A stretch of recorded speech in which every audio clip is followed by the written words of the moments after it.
You've landed inside Launch Street, the Business Innovation Podcast, where we interview top innovators out there shaking things up so you can innovate, differentiate, and get further faster. Since you're here, we know you're the type of person that recognizes the importance of unlocking your innovation advantage so you can compete and win.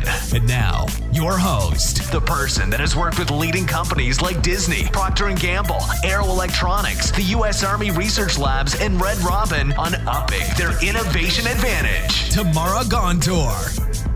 Hey there, everyday innovators. Tamara here, who, by the way, I'm a risk taker experiential. For those of you who haven't met, and if you're curious what that means, go to launchstreet.com, GOTO launchstreet.com, and check out your everyday innovator style, how you innovate naturally, and then you'll know what I mean by experiential risk taker.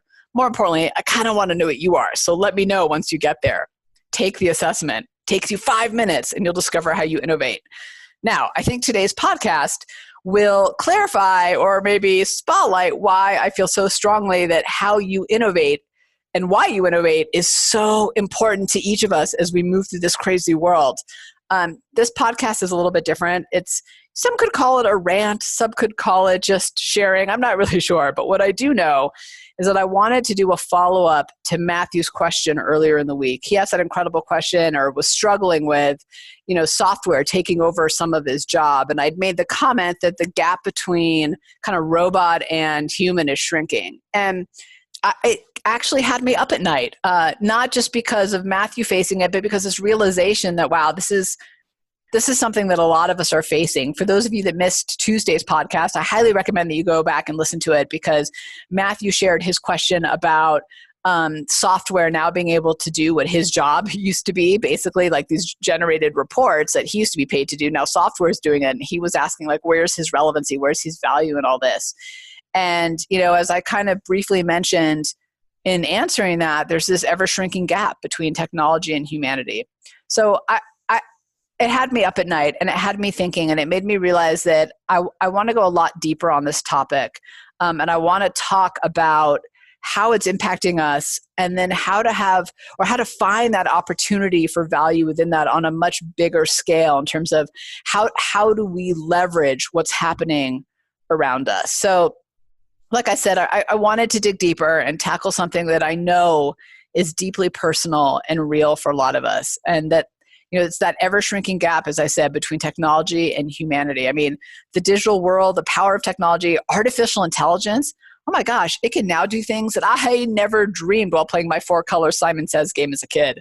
Do you guys remember that? Totally dating myself, right? Like I grew up, I'm a product of the 80s, and it was that round circle, and I had blue, red, yellow, green. I don't even know if it still exists, and it would do like different patterns like red, red, blue, green, and then you'd have to mimic it back. That was like high tech at the time.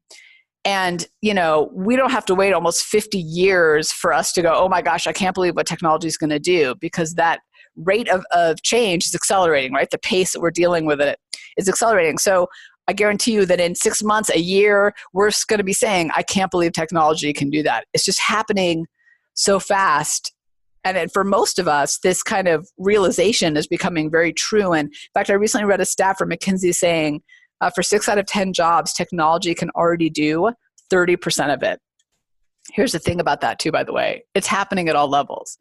We know it's happening on the manufacturing floor. We know that it's happening, at the checkout with now all the self-checking out, but also at the operational level, at the leadership level. In fact, I just previewed an AI-based, an artificial intelligence-based learning platform for leadership. So all those soft skills of leadership that everyone's touting, which is awesome and true, yeah, but there's an AI platform being built to help you with those skills too. Like that's crazy town, right? But it's coming. It's real. So relevancy is lurking around the corner for all of us. But this isn't about the doom and gloom around the shrinking gap between robot and person. I think you know me better than that, right? Not only am I an eternal opportunist, and yes, I said that right, not optimist, because I feel like that's rose-colored glasses. I'm more of an opportunist. And I want to be an opportunist in everything that I do. And I've seen the data, and I've talked to people around the world, and I've done the work, and I can tell you firsthand that there's a way to elevate yourself, to be relevant, and to be valuable in this digital technology, AI world, whatever you want to call it. You know what I'm talking about. But To do that, you need to be a part of what I call the insight workforce. It's not about blue collar workforce versus white collar workforce anymore. It's about information versus insight. And to win, you need to be about the insights. Let the technology do the information. So who becomes a part of the insight workforce? The ones that are going to thrive in the new era. That's the ones. And it's really simple. And this is where it really is relevant to all of us and possible for all of us. That insight workforce is people that can bring deep and valuable insight to the overwhelm of information, data, and tech that we're facing. It's everywhere. There's so much of it. Aren't you just inundated with all of it? So it's the people that can leverage that technology, find a way to make it even more valuable that are going to win. And here's the awesome part. That's you. And that's me. That's all of us. All of us have the opportunity to be a part of the insight workforce. It's not for a select few. It's not for a certain leadership level or title. It's not for certain industries. It's actually possible, one might say opportunistic, across the board. And really, take a look around you. Who are the people you admire in your work or in your life? The podcasts you listen to, the TV you watch. What I'm finding, and I bet you are too, if you thought about it, is that it's the people that bring me insight, right? It's not the people that are bringing me information and facts. No. It's the people that help me make sense of that information, that bring the insights I hadn't considered. That's what you have the opportunity to do. That is where the value and the relevancy lies, in the insight workforce, which you, 100%, if you choose to be, can absolutely be a part of. Now, I like to keep it real, not just talk big picture. So I want us to actually put all this into practice. So let me give you some insight into how to leverage your most human capabilities, the ones that will make you part of the insight economy and the insight workforce. And by the way, you notice that I'd say your most human capabilities. These are the things that we as humans, the way our brains are wired, the flexibility, the nimbleness, is that a word, nimbleness? But you know what I mean.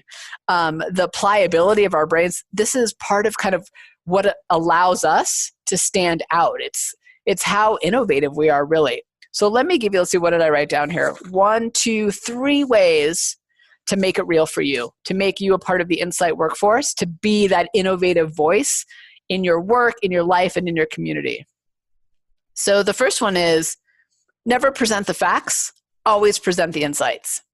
So, years ago, I was working with my team. We were doing new product development, this big market research and new product project. I think it was like an 8-month project for this huge consumer packaged goods company. So think, food and cleaning products that you would find in the grocery store.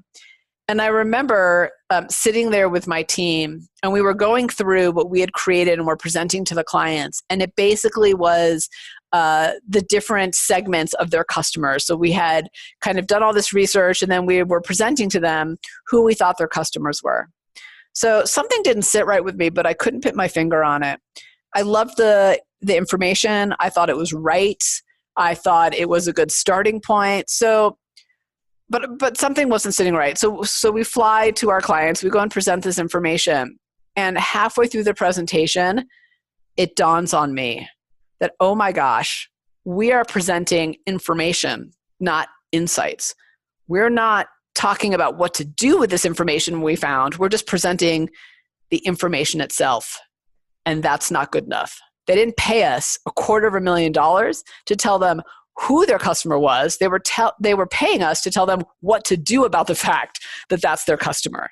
Do you see the distinction there? I think it is so important. So what I want you to think about is not ever presenting information. So anytime you get to yourself, when you put together, you're communicating data in some ways, I want you to actually take a whole nother step. And I want you to ask yourself, what does this data tell us? What's the pattern here? And then present that. I actually give a lot more questions that you can ask in Matthew's podcast in the Q&A with him about, and I think it was this last Tuesday. So you can go there and listen to that if you want all the questions, but I think you get the point, right? Never present fact, present the insights. That's where the power is. And by the way, just to go back to that client meeting, you better believe we got called out on that. There was one in particular in the room who said, This is all great, Tamara. Now, what am I supposed to do with it? He was right. We had screwed up. We were laden with information thinking we were being brilliant, but we weren't. We were not being brilliant. In fact, we were missing the mark. We were stopping one step too soon. It's in the insights. That's where the value is. All right, the second one is be innovative. I know I say this all the time, right? But as you know, my definition of innovation is thinking differently about what's right in front of you to create an advantage. Do that. So simple. And I say it over and over again because it's so true. I want you to do that. I want you to think differently about what's right in front of you to create an advantage. Discover your everyday innovator style and then apply it. Because you know what? If part of your style is inquisitive, only you can ask those challenging questions that creates thought-provoking conversation and solutions. If part of your style is imaginative, only you can bring novel ideas into the mix for more breakthrough outcomes. Your ability to innovate is natural, universal, and one of your greatest competitive advantages because technology doesn't do that. Tap the power of your innovative mind. We all have it. Now, I know what some of you out there are thinking, Tamara, I'm not innovative. That's why I'm listening to your podcast. And I so appreciate that and get it. I listen to podcasts for things I don't know much about. But here's where you have the advantage that I don't when I'm listening to a podcast on fly fishing because I know nothing about it.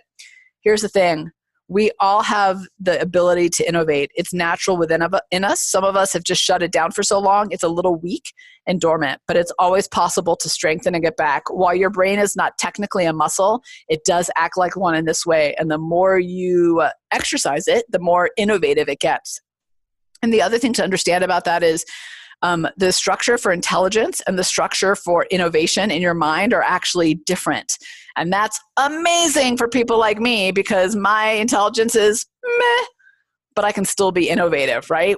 The two don't rely on each other. So think of intelligence as like superhighways, deep grooves in your brain. Innovation is more like a bunch of loose connected side roads all across your brain. It's a whole brain experience. And when you understand how you do it naturally, you can strengthen it faster, make it easier, and use it more often. So be innovative. And the third one that ladders off both of these is be an innovative leader. I'm not talking title here. I'm talking impact. If you want to add value, be the leader that gets others to be more innovative and more relevant. Be the leader that gets others to think about the insights and the patterns and what to do next versus just the information. Here's the thing about this, because this actually goes back to hardwiring or primal wiring in our brains. We're tribal, and we want to be like our tribe, our people. So if you lead the tribe into being more about insights versus information, if you lead them into being more about innovation versus business as usual, if you lead them to find their value in their human voice, everyone in the tribe rises up. Everyone goes together. But somebody has to start that process. And I hope that person is you. Be the person that creates a strong tribe. Make that part of your job, not just an afterthought or a nice to have. So to just recap on the three, never present the facts. Always present the insights. Remember that value is in the insights. That's the gap between you and technology is the insights. That's the insight economy, the insight workforce. So that's number one. Number two, be innovative. Get out there and think differently and leverage that power that you already have in your brain that makes you so unique and so valuable. And then the third one, be the leader of innovation. Create a tribe where innovation is the norm. You know, I've been recently reading this book called Atomic Habits. Highly recommended if you haven't read it yet. Hope to get him on the podcast, the author of it. But he was talking about join a tribe where your desired outcome is their common behavior, or your desired behavior is their common behavior. I might have botched a little bit, but you get the point. What I'm saying here is be the leader that makes the team's desired behavior a common one. So I want you to think about this insight workforce and how to be a part of that, because that's where I think it's at, peeps. That's where I think the future is. If we want to be more valuable, if we want to stay relevant, if we want to be successful in the work that we do and in the life that we have, we got to find a way to rise up from the data and the information and actually leverage it to our advantage. There's this kind of white space, this gap between the information and then what to do with it, right? The decisions, the next steps, that's where you can provide the most value. And the awesome part about that is that's the human capability. That's the human strength that we have that technology doesn't. So to sum it all up, I'd say in the age of digital disruption, you simply need to be more human. Tamara, out. Thanks for hanging with us on Inside Launch Street. If you know someone that is truly ready to unlock their innovation advantage, have them join you on Launch Street. Discover your innovation advantage. Build a team of high-performing innovators and ignite ideas and solutions that create massive impact. GOTO, launchstreet.com. Remember, innovators, if you don't take the leap, somebody else will.